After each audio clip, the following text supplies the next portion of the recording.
শুভ সন্ধ্যা বন্ধুরা, একটি সুন্দর সন্ধ্যা আর তোমাদেরকে সাথে নিয়ে আমার আজকের ব্লগটা আমি শুরু করছি। তোমরা দেখতে থাকো আর আমার পাশে থেকো। আমার কিন্তু সন্ধে প্রদীপ দেওয়া হয়ে গেছে। এবার আমি গোপাল সোনার জামাগুলো বাইরে ধুয়ে মেলে দেব, বারান্দায় মেলবো। আর রিজুর বাবা এগুলো সেই সকালে ভিজিয়ে রেখেছিল জলের মধ্যে, সেগুলো মেলতেই ভুলে গেছি আমি, এখন মেলে দেব। আর এখানে যেহেতু আমাদের জামা কাপড়গুলো মেলা আছে, তাই তারে আর মেলবো না, এই যে গ্রিল আছে গ্রিলেই মেলে দেব। আর দেখো আমি সন্ধে প্রদীপ দিয়েছি কিছুক্ষণ আগে, প্রদীপটা এখনও চলছে।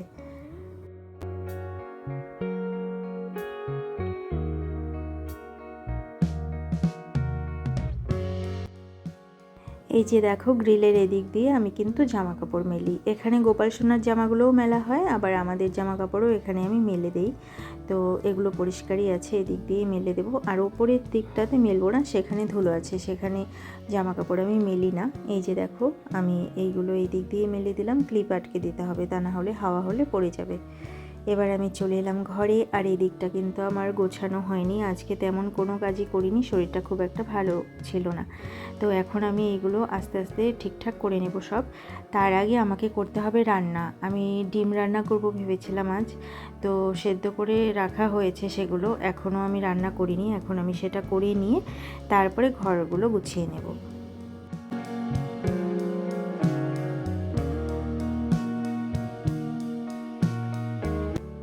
রান্নাঘরে এসেই আমি একদিকে ডাল বসিয়ে দিলাম। ডালটা রান্না করা, সেই সকালের রান্না করা, এটা গরম করতে হবে, তা না হলে খারাপ হয়ে যাবে। আর ফ্রিজে রাখিনি যেহেতু, তাই ফুটিয়ে রাখতে হবে। আর এই দেখো ডিম সেদ্ধ করে আমি রেখে দিয়েছিলাম, এবার ডিমের ঝোল করব। গরমের দিনে সকাল সকাল রান্না করে নিলেই ভালো, কিন্তু আজকে আমার সন্ধ্যের বেলা রান্না করতে হচ্ছে। সকালে করেছি, আর বললাম যে শরীরটা খুব একটা ভালো নয়, তাই ডিম রান্না করার জন্য ডিমটা সেদ্ধ করে রেখেছিলাম, কিন্তু সকালে আর করিনি, সেটা রেখে দিয়েছি। এখন এই করে নিচ্ছি, কিন্তু এখন মনে হচ্ছে সকালে করলেই ভালো হতো, কারণ ভীষণ গরম লাগছে। কয়েকদিন হলো ভীষণই গরম পড়েছে। আর দেখো এই যে ডালটা ফুটে গেছে, গ্যাসটা আমি বন্ধ করে দেব। আর ডিম আমি ভেজে নামিয়ে নিয়েছি, এবার আমি পেঁয়াজটা ভেজে নেব। ভেবেছিলাম জিরে ফোড়ন দিব, দেখো ভুল করে কালো জিরে দিয়ে ফেলেছি। কালো জিরে ফোড়ন দিয়েও করা যায়, কিন্তু সেটা একদম মাখা মাখা করতে হয়, একদম ডিম কষা যেটা। কিন্তু এইভাবে ডিমের ঝোল করলে না জিরে ফোড়ন দিলেই বেশি ভালো লাগে আমার কাছে। কিন্তু কি আর করা যাবে, কালো জিরে দিয়ে ফেলেছি, সেটা তো আর আমি পাল্টাতে পারবো না, তাই কালো জিরে ফোড়ন দিয়েই আমি ডিমের ঝোলটা রান্না করে নিলাম।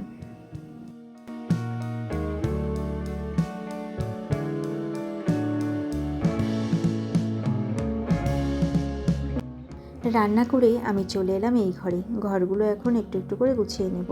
গানের দিদিমণি আসবেন, গানের ঘরটাও আবার গুছাতে হবে। আর টিভি ক্যাবিনেটটার মধ্যে অনেক ধুলো পড়েছে, ভেবেছিলাম সেটাও মুছে নেব, কিন্তু সেটা আর সম্ভব হবে না এখন আমি জানি।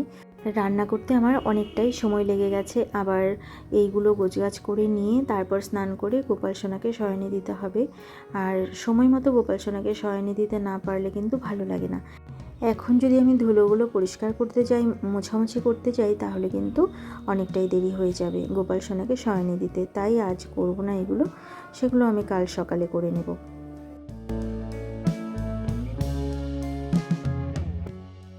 বসার জায়গাটা আমার কিন্তু পরিষ্কার করা হয়ে গেছে, গোছানো হয়ে গেছে। এবার আমি চলে যাব রিজু যে ঘরে বসে গান করে সেখানে।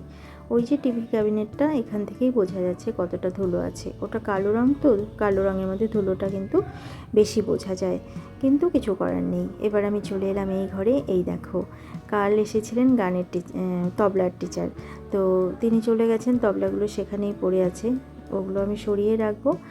আর বিছানাটাও একটু ঝেড়ে পরিষ্কার করে দেবো।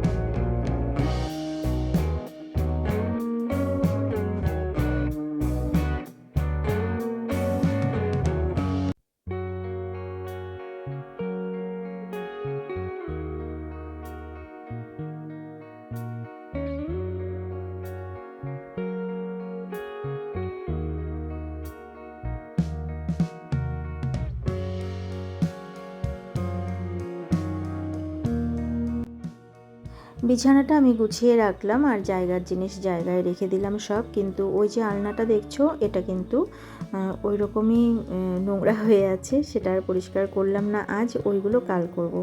এবার আমি চলে এলাম রান্নাঘরে চা করব বলে, আর চা করা আমার হয়ে গেছে। চাটা ঢেলে নিয়ে তারপর রিজু, আমি আর ওর বাবা তিনজন মিলে একসাথে বসে গল্প করব আর চা খাবো। তারপরে আমি স্নান করে পুজো দিতে যাব, গোপাল সোনাকে শয়নে দিতে যাব।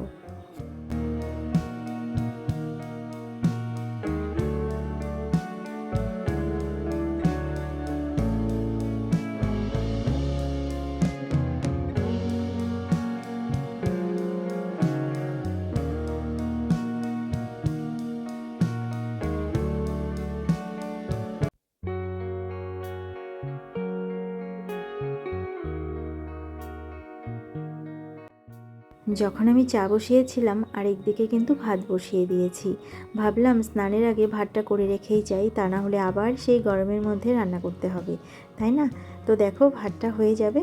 চা খেয়ে ভাত নামিয়ে রেখে আমি চলে গেছিলাম স্নানে। স্নান করে এসে গোপুসোনাকে দিলাম শয়নে, আর গোপুসোনা এখন বিশ্রাম নিক, আমরা এখন চলে যাব খেতে। দেখো চলে এসেছি রান্নাঘরে আর ভাত নিয়ে নিয়েছি থালাতে। এটা কিন্তু রিজু খাবে, রিজু ডিমের ঝোল দিয়েই শুধু খাবে। মাছের ঝোলও আছে, দুপুরে করেছিলাম, সকালে করেছিলাম, তো মাছের ঝোলটা ওর বাবা খাবে, রিজু খাবে না।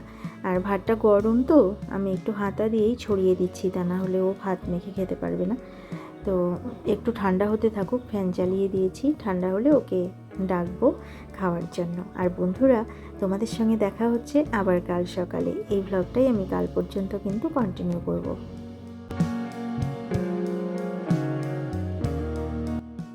শুভ সকাল বন্ধুরা, কালকের ব্লগটা আমি কিন্তু শেষ করিনি, আজকের কিছুটা সময় সেই ব্লগটাই কন্টিনিউ করব। তো দেখো স্নান করে আমি চলে এসেছি ঠাকুর ঘরে, আর ঠাকুর ঘর থেকে চলে এলাম ছাদে ফুল নেওয়ার জন্য। এখন না খুব একটা বেশি ফুল ফোটে না, নয়নতারা বেশি ফোটে আর কয়েকটা জবা ফুল ফোটে। জবা ফুলগুলো মাঝে মাঝে অনেকগুলো করে ফোটে, মাঝে মাঝে আবার দেখি কম ফুল ফোটে। জবা ফুল ওই 4-5টা করে ফোটে।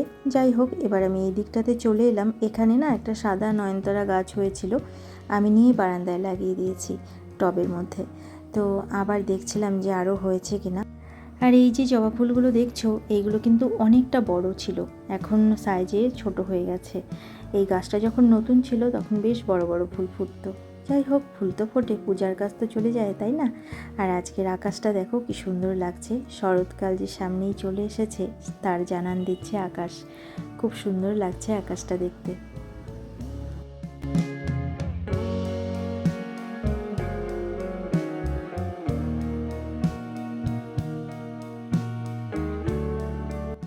ফুল তুলে নিয়ে চলে এলাম ঘরে। এই দেখো এইটুকু ফুলই আমি তুলেছি, আজ পেয়েছি। আর তুলসী পাতাও তুলেছি, তার সাথে বেলপাতা তো ঘরেই আছে আমার, বেলপাতা গাছের থেকে আর তুললাম না, যেহেতু কিনে এনেছিল সেটাই রয়ে গেছে। আর কাল যে সন্ধে প্রদীপ দিয়েছিলাম সেটা প্লেটটা এখনও রয়ে গেছে, আমি নিতে ভুলে গেছিলাম।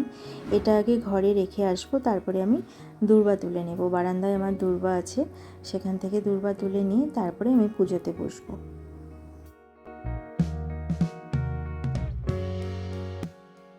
বন্ধুরা, আজকের মতো ব্লগটা আমি এখানেই শেষ করছি। আবার অন্য কোনো দিন অন্য কোনো নতুন ব্লগ নিয়ে তোমাদের সামনে হাজির হয়ে যাব।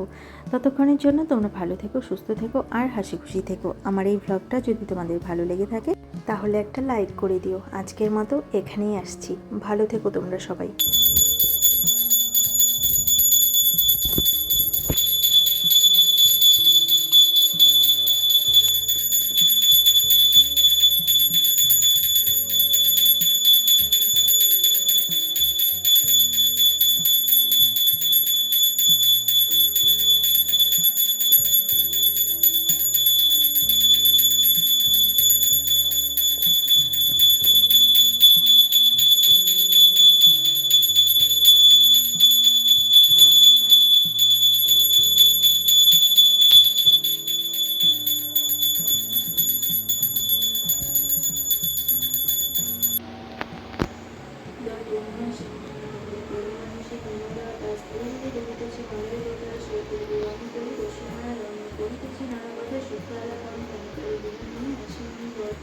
নানান সাথে